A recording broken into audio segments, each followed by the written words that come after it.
Monde numérique. RGPD, on a régulé 15 ans après, que les bêtises, soient faites. Mais franchement, c'est pas plus mal parce que, je veux dire, la jurisprudence, c'est celle qui marche le mieux quand même. On a compris quelque chose, d'accord? Faire des trucs en amont et décider que ça va être comme ça et qu'il faut réguler avant, moi, ça m'embête beaucoup parce que je suis sûr qu'il y a des applications qu'on interdira ou qu'on s'interdira de faire, auxquelles on n'a pas pensé. Et ça, ça serait très embêtant.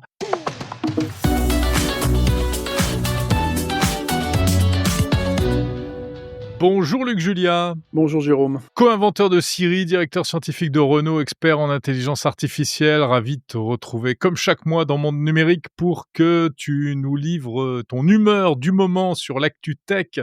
Et on parle donc ce mois-ci évidemment d'intelligence artificielle. Allez, on va revenir un petit peu rapidement sur ce qui était l'événement du mois de février, le fameux sommet de l'IA à Paris. Tu y étais, on s'est croisés sur place. Avec un peu de recul, quel regard tu portes sur cet événement et sur éventuellement ses conséquences?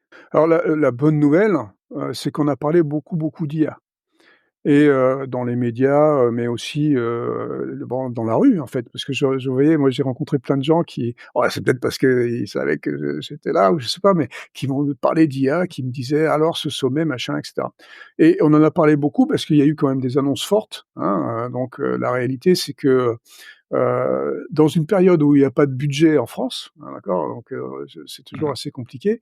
Il y a eu quand même, annoncé 109 milliards d'euros pour la partie, purement française et puis, après encore 200 milliards ou quelque chose comme ça pour l'Europe. Donc les chiffres sont énormes, hein, donc ça match, les chiffres de Stargate, de Trump de quelques jours avant, d'une dizaine de jours avant.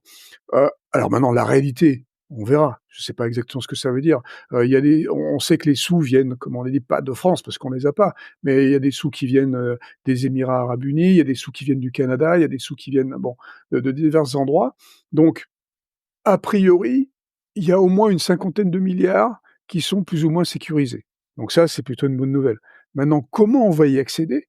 C'est ça, qui est peut-être pas très, très clair encore. Est-ce que ça va être une structure de type France 2030 où il y a un guichet, où il faut aller faire les demandes?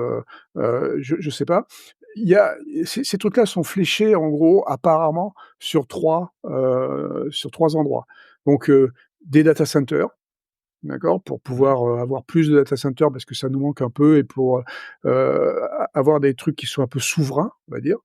Hem, des chips, alors là, ça va être certainement beaucoup plus long, mais essayer d'avoir une certaine indépendance sur les chips, les puces, d'accord? On a un Les problème, puces. ça fait Mmh. longtemps qu'on a arrêté, notre compagnie européenne, STMicroelectronics, ont décidé il y a une dizaine d'années maintenant de plus faire des gros chips et de faire que des petits chips, et évidemment ce truc-là, ça marche pas pour l'IA, d'accord? Donc est-ce qu'on est capable de refaire une industrie de chips?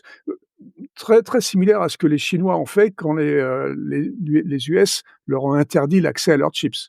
On peut toujours y aller, Mmh. par des voies détournées, mais voilà, donc ça, c'est le deuxième truc. Alors ça risque d'être un peu long, et le troisième truc, c'est d'aider, l'innovation en général autour de l'IA, et donc moi, ce que j'ai compris, et c'est peut-être pas exactement ça, mais ce que j'ai compris, c'était, aider cet écosystème qu'on a qui est extraordinaire avec ces centaines de boîtes, de start-up qui font de l'IA en France, et donc les aider d'une manière ou d'une autre pour passer, tu sais, je dis toujours qu'on est au niveau des start-up, hein, la start-up nation, mais il faut passer pour certaines au niveau du scale-up. Ça serait bien qu'on puisse passer au niveau du scale-up sans avoir à les mendier aux États-Unis, un peu comme l'a fait, Mistral.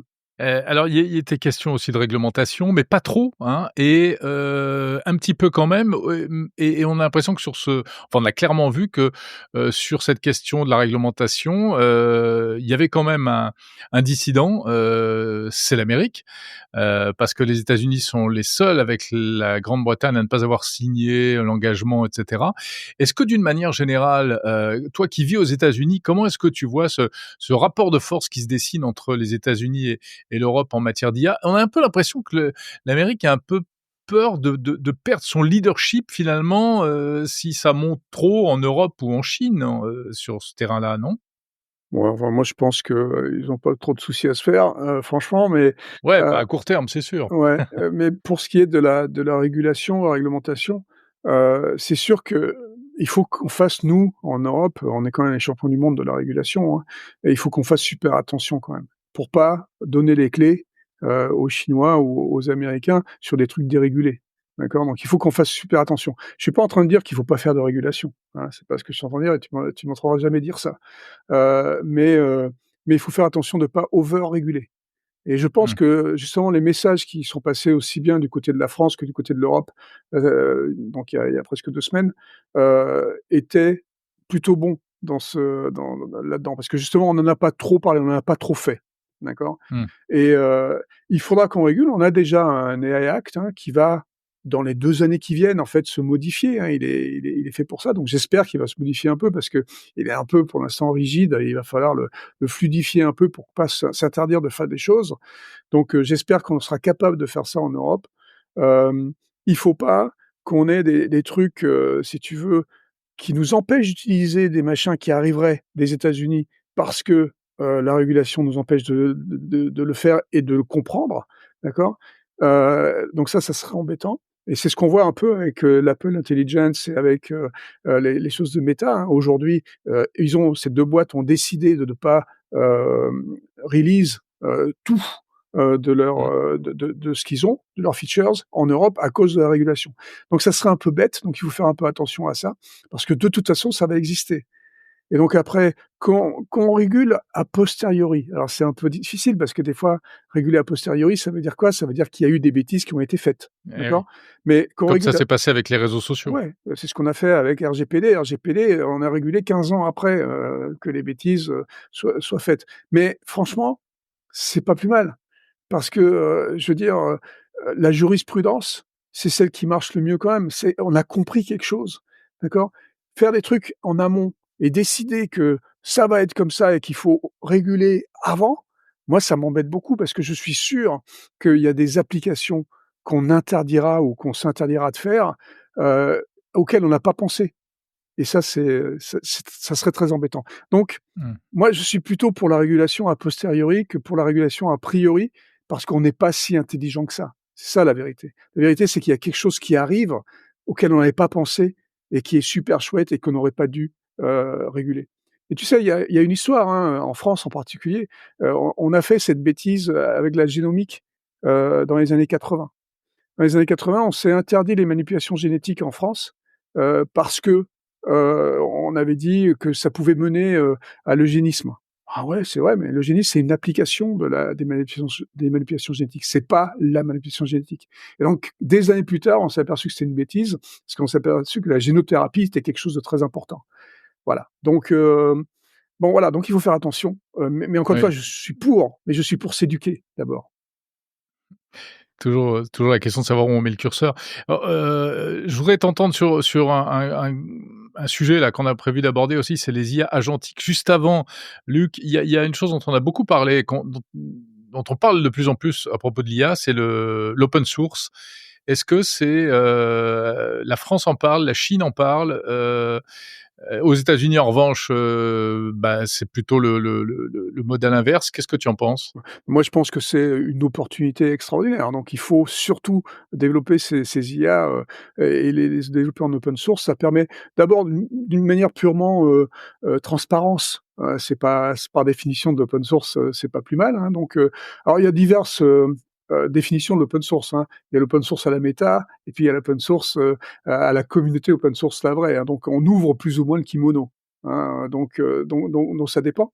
Mais en tout cas, je pense que c'est une bonne chose parce que ces open source, elles permettent de vraiment spécifier, les IA et faire des IA qui vont être spécifiques et qui vont être très particulières et qui vont nous permettre d'être plus frugales, plus petites, d'être plus private parce que ça va être à la maison potentiellement que tu peux le faire au lieu de faire sur les serveurs.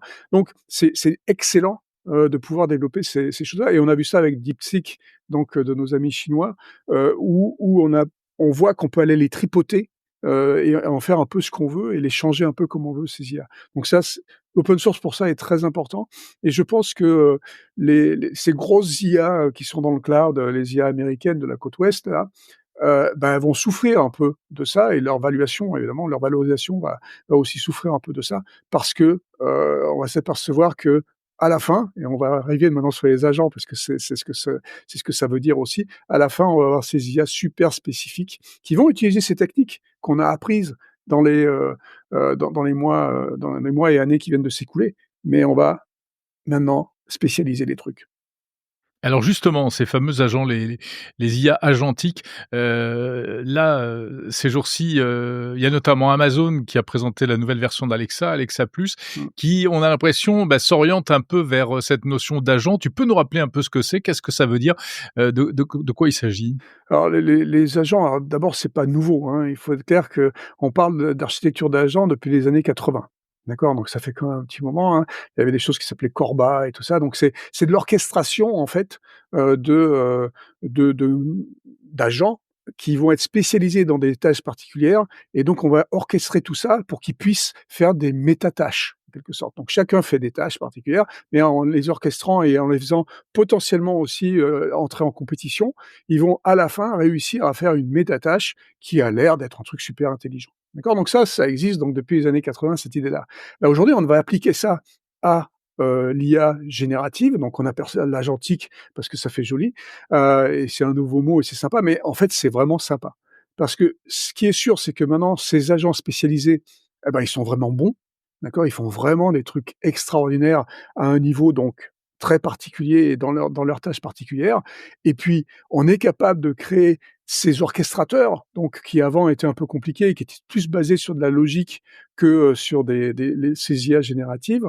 Bah, l'orchestrateur peut lui-même être, génératif, et donc avoir heu, faire comment je vais dire ça? Hem je trouve pas le mot, mais ils vont pouvoir avoir des options, si tu veux, qui sont des trucs Ouais. auxquels on n'avait pas forcément pensé. Ça va être très intéressant. Ils peuvent essayer plein de trucs à la fois aussi parce qu'on a plein de computes différents. Donc c'est vraiment très distribué et très bien. Et chacun de ces agents aussi, donc c'est là où l'agentique est aussi très intéressante, c'est qu'ils vont agir sur le monde. Donc c'est là où on va pouvoir appliquer ces trucs-là à la robotique, par exemple. La robotique est une super application, des IA agentiques. Donc bah, là, on rentre dans cette nouvelle ère. Alors, c'est encore une fois une évolution, hein. On va certainement parler de révolution parce qu'on aime bien parler de révolution chaque fois qu'il se passe un truc, mais c'est une évolution, de ces IA qui est très intéressante parce qu'on a compris qu'il fallait spécialiser, mais on a compris aussi qu'il fallait orchestrer, qu'il fallait faire travailler tous ces trucs-là ensemble. Luc, concrètement, ça donnerait quoi? C'est dans quel type d'application, par exemple? Bah, en fait, j'allais dire dans tout. Parce que, quand tu vas quand si tu regardes par exemple, ce qu'on fait au quotidien, d'accord? Au quotidien, ton boulot, c'est quoi? Ton boulot, c'est d'avoir plusieurs tâches, d'accord? Et tu fais ces tâches soit séquentiellement, soit des fois en même temps parce que, bah, il faut que tu retrouves des données d'un côté ou de l'autre pour pouvoir faire ta tâche, ta métatâche, on va dire, en particulier.